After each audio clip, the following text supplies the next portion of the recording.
Assalamualaikum warahmatullahi wabarakatuh. Perkenalkan nama saya Salsabila Fik dengan NIM 210701555 dari kelas L.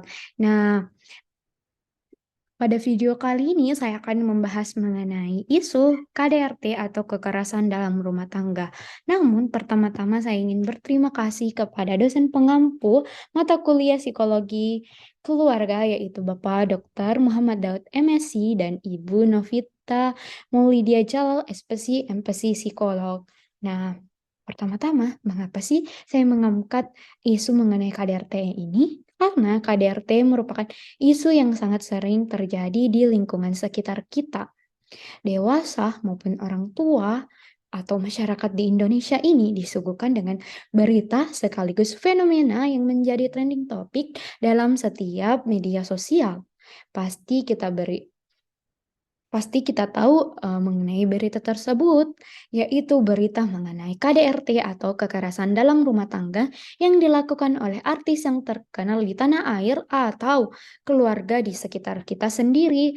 Nah, pertama-tama saya akan menjelaskan terlebih dahulu yaitu mengenai pengertian keluarga sendiri, di mana keluarga adalah hubungan antara dua orang atau lebih, yang mana dua orang atau lebih tersebut disatukan, baik dengan jaringan interpersonal maupun hubungan darah dan juga perkawinan. Sehingga dari definisi tersebut, keluarga juga terdiri dari beberapa insan, di antaranya yaitu terdiri dari ayah, ibu, dan anak. Dalam keluarga tersebut terjalin hubungan yang didasarkan atas cinta dan memutuskan untuk hidup bersama dengan melangsungkan perkawinan antara laki-laki dan perempuan yang sama-sama saling mencintai satu sama lain loh. Nah, adapun pembahasan yang saya akan bahas mengenai isu KDRT, yaitu yang pertama mengenai pengertian dari KDRT, yang kedua bentuk-bentuk KDRT, teori KDRT, faktor-faktor KDRT, dampak KDRT, dan terakhir yaitu upaya penanganan KDRT.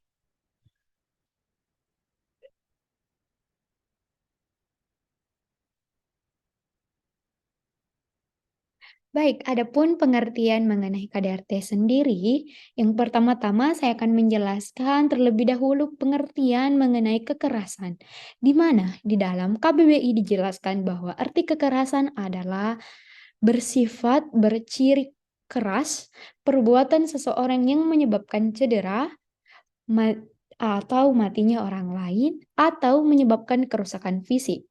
Sedangkan Nurhani dan Syahrir tahun 2000 memandang bahwa kekerasan adalah suatu perilaku pemaksaan yang mempunyai unsur persuasif atau fisik adanya suatu pelecehan.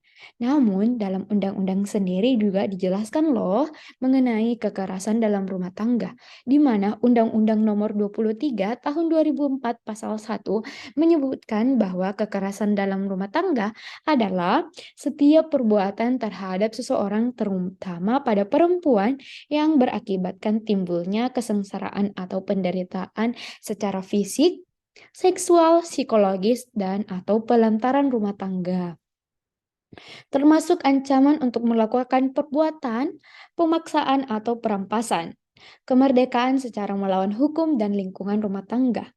Sedangkan menurut Munpahi 2016 mengatakan kekerasan dalam rumah tangga adalah segala perbuatan tindakan kekerasan dalam rumah tangga merupakan perbuatan melanggar hak asasi manusia yang dapat dikenakan sanksi hukum pidana maupun perdata. Yang kedua yaitu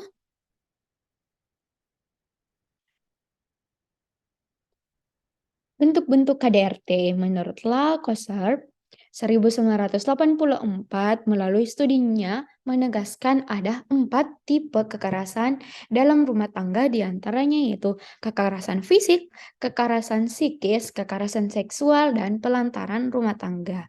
Nah, pertama-tama saya akan menjelaskan terlebih dahulu mengenai kekerasan fisik adalah perbuatan yang mengakibatkan rasa sakit, jatuh sakit, atau luka berat Adapun kekerasan fisik dapat diwujudkan dengan perilaku diantaranya yaitu menampar, menggigit, memutar tangan, menikam, mencekik, membakar, menendang, mengancam dengan suatu benda atau senjata, ataupun membunuh.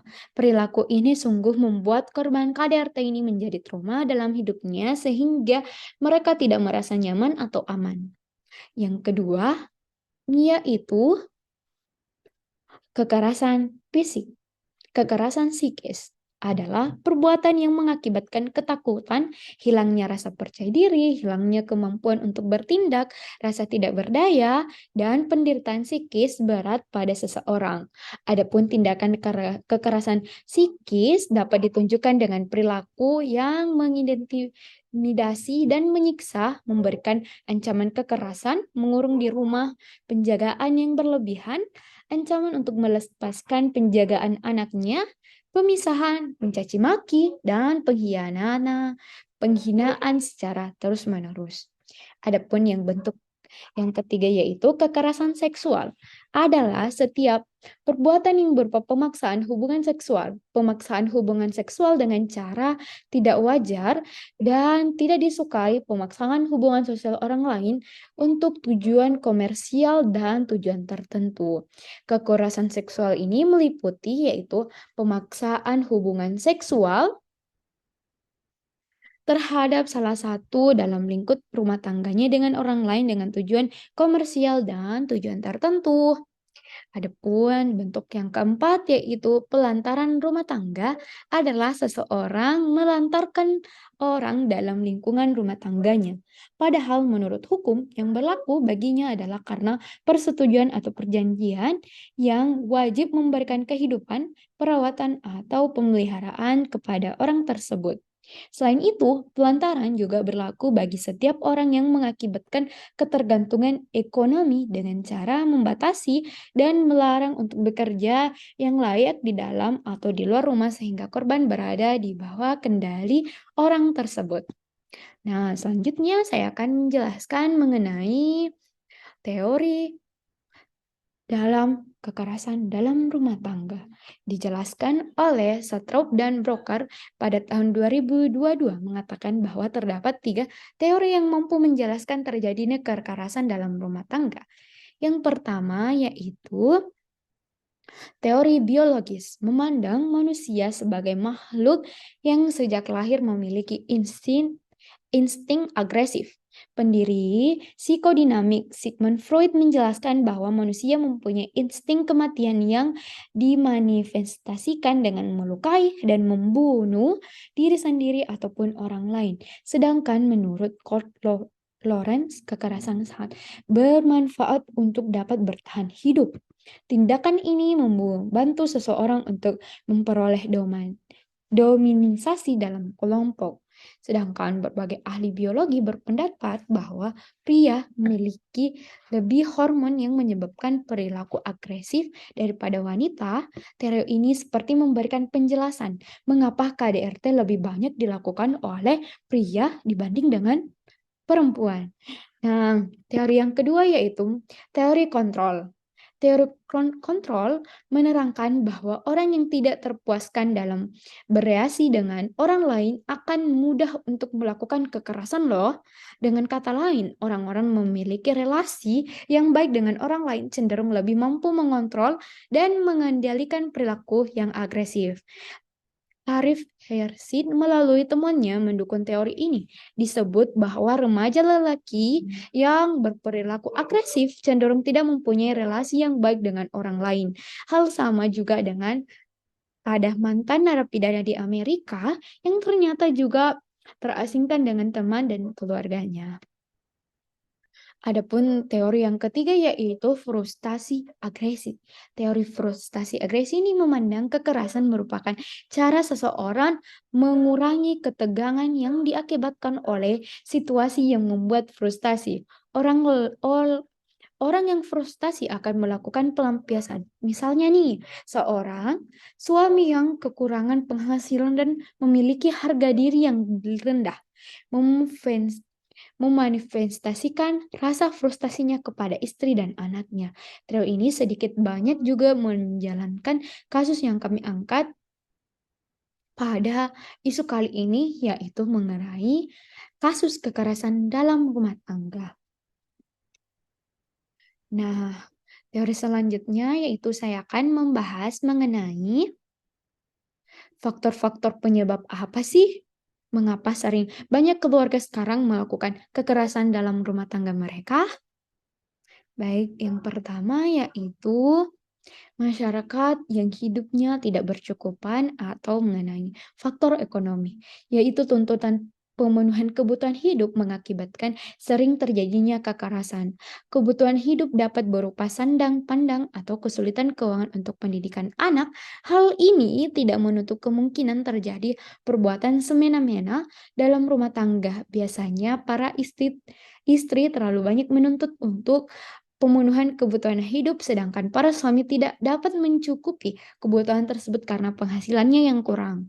Nah, faktor yang kedua yaitu rasa cemburu yang berlebihan dari pihak istri maupun suami, sehingga hal ini dapat menimbulkan keributan dalam rumah tangga.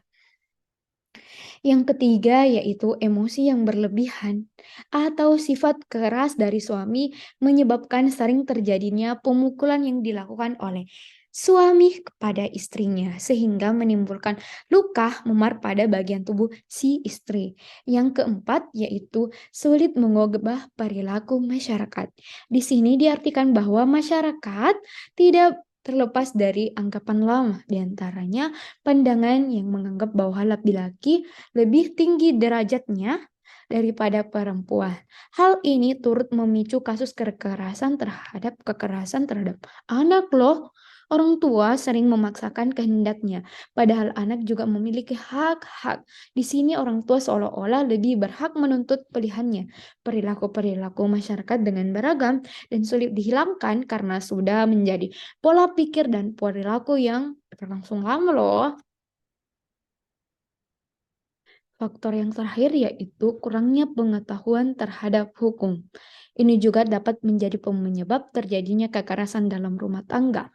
Faktor hukum berkaitan erat dengan tingkat pendidikan yang rendah, karena jika tidak memahami kondisi dan hukum, maka apa yang akan dilakukan tanpa berpikir tentang akibatnya yang menimbulkan suatu perbuatan yang dilarang undang-undang. Perbuatan yang melanggar ketentuan undang-undang akan eh, mendapat hukuman sesuai dengan ketentuan undang-undang, khususnya undang-undang tentang kekerasan dalam rumah tangga loh. Nah, selanjutnya saya akan membahas mengenai dampak kekerasan dalam rumah tangga menurut Brief 2009. Dia membagi menjadi dua dampak. Yang pertama yaitu dampak KDRT terhadap perempuan, yaitu mengakibatkan ketakutan, hilangnya rasa percaya diri, hilangnya kemampuan untuk bertindak, dan rasa tidak berdaya dan trauma berkepanjangan pada korban KDRT sendiri. Nah, dampak yang kedua yaitu dampak KDRT terhadap anak. Nah, di sini saya akan menjelaskan sesuai dengan tahap perkembangan anak pada usianya masing-masing ya, teman-teman.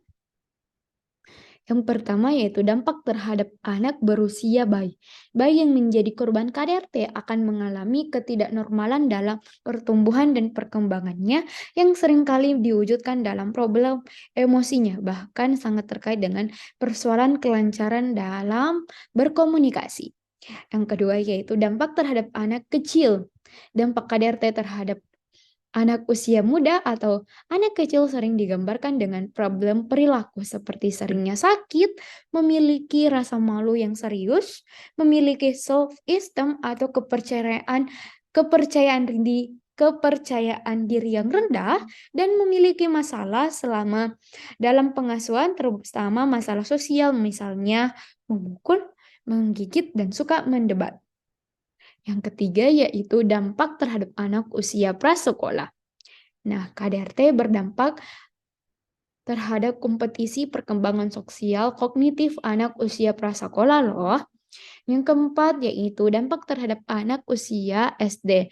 Kelompok anak-anak yang secara historis mengalami kekerasan dalam rumah tangga cenderung mengalami problem perilaku pada tinggi batas ambang sampai tingkat berat, memiliki kecakapan adaptif di bawah rata-rata, memiliki kemampuan membaca di bawah usia kronologisnya, dan memiliki kecemasan pada tingkat menengah sampai tingkat tinggi. Nah, adapun, dampak terakhir yaitu dampak terhadap remaja sendiri, kekerasan yang ada dalam rumah tangga tidak sepenuhnya kekerasan yang berdampak kepada semua anak remaja. Tergantung ketahanan mental dan ketakutan pribadi anak remaja tersebut. Dari banyak penelitian menunjukkan bahwa konflik antara kedua orang tua yang disaksikan oleh anak-anaknya yang sudah remaja cenderung berdampak yang sangat berarti. Terutama anak remaja yang pria cenderung lebih agresif, sedangkan pada anak remaja wanita itu cenderung lebih depresif. Baik, adapun materi yang terakhir yaitu upaya penanganan korban KDRT atau kekerasan dalam rumah tangga menurut Iskandar. Nah, dia menjelaskan yaitu ada pun langkah-langkah yang dapat dilakukan oleh istri apabila mengalami kekerasan dalam rumah tangga. Yang pertama yaitu curhatlah pada orang yang dipercaya, menceritakan kondisi keluarga pada orang lain, kerabat dekat, sahabat, atau tetangga yang bisa dipercaya. Pada saat tertentu ini bukan membuka aib. Namun, istri yang mengalami kekerasan pasti mengalami tekanan, bahkan mungkin depresi dari curhatan pada orang lain yang bisa dipercaya secara psikologis dapat meringankan beban. Yang kedua yaitu renungkan saran dan nasihatnya. Curhat berarti membuka kesempatan pada orang yang Anda percaya untuk ikut merasakan, memahami sekaligus intervensi. Artinya jika sang teman memberikan saran maupun alternatif, bukalah mata hati. Renungkan saran dan nasihatnya, ambil segi positifnya. Yang ketiga yaitu mintalah suami ke konseling. Kebiasaan suami melakukan kekerasan dalam rumah tangga tertentu perlu diwaspadai. Secara baik-baik, memintalah suami konsultasi dengan pakar dan melakukan terapi. Tentu saja harus pandai cari waktu yang tepat untuk membicarakan hal tersebut. Nah, yang ketiga yaitu yang terakhir yaitu segera mengambil keputusan jika suami makin kerap melakukan kekerasan dalam rumah tangga, keluarga ataupun pakar dan segera ambil keputusan untuk kebaikan istri dan anak.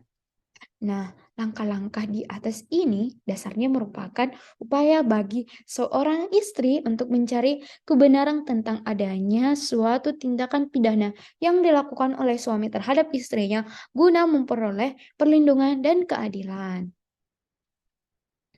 Nah, slide terakhir ini yaitu daftar pustaka dengan saya mengambil 7 daftar pustaka yang terdiri dari Daruni Asutan Syahrir tahun 2000, yang kedua yaitu Giardono tahun 1984, yang ketiga yaitu Iskandar 2016, keempat Kurniawati 2011, yang kelima Manupai 2016, dan ketujuh yaitu Malhunin 2009, dan terakhir yaitu Sastraun dan Hasnawair tahun 2022. Nah, mungkin itu saja yang sempat saya sampaikan pada video kali ini mengenai kekerasan dalam rumah tangga. Kurang dan lebihnya mohon dimaafkan. Assalamualaikum warahmatullahi wabarakatuh. Terima kasih.